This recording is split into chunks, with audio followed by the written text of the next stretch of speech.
मेरे ख़्याल से मेरी जो रीडिंग है सिचुएशन की, मुझे तो मुस्लिम लीग नून कुछ ख़ास पुरएतमाद नज़र नहीं आ रही कि नवाज शरीफ साहब जो हैं वो जनरल इलेक्शन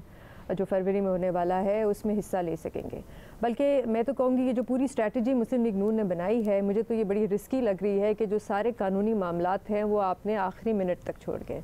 अभी इस वक्त नवाज शरीफ साहब के लिए एक डेडलाइन है जिसमें उनको इस डेडलाइन में जो तकरीबन आप कह सकते हैं 1-1.5 महीना या चले 2 महीने करते,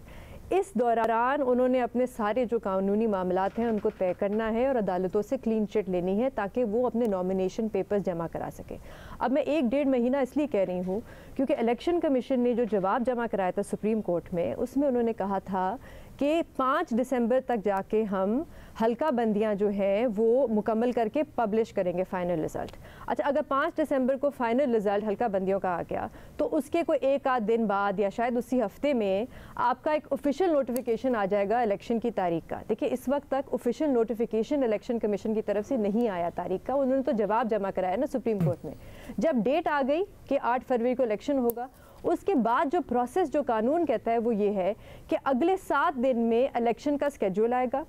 उसके अगले 6 दिन में आपने जो जितने भी उम्मीदवार हैं, जो कैंडिडेट्स हैं, उन्होंने अपने नॉमिनेशन पेपर्स जमा कराने हैं। तो मेरे कहने का मतलब ये है कि ये जो पूरा मामला है आज से लेकर शायद दिसंबर के आखिरी हफ्ते तक ये मामला चलेगा, हो सकता है जनवरी के पहले हफ्ते तक चल जाए।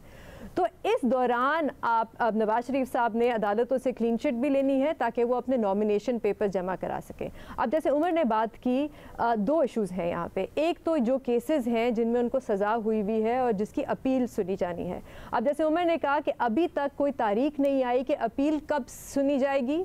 कब डेट फिक्स होगी और कब तक जाके फैसला आएगा। दूसरा मामला है, अगर आप इसको भी एक तरफ रखें और नवाज शरीफ साहब जाके फिर भी अपने नॉमिनेशन पेपर्स अगर जमा करा देते हैं तो दूसरा इशू है उनकी नाअहली का।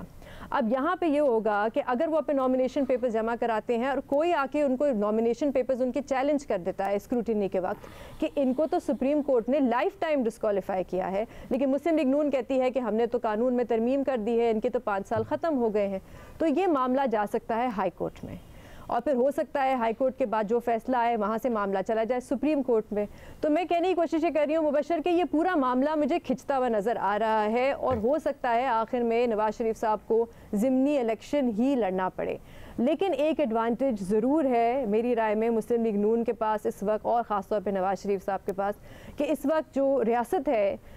उन और जो इस्टेब्लिशमेंट है उनके साथ उनका 1 पेज है। तो हो सकता है ये पूरा मामला फास्ट ट्रैक हो जाए ताकि वो इलेक्शन में हिस्सा ले सकें।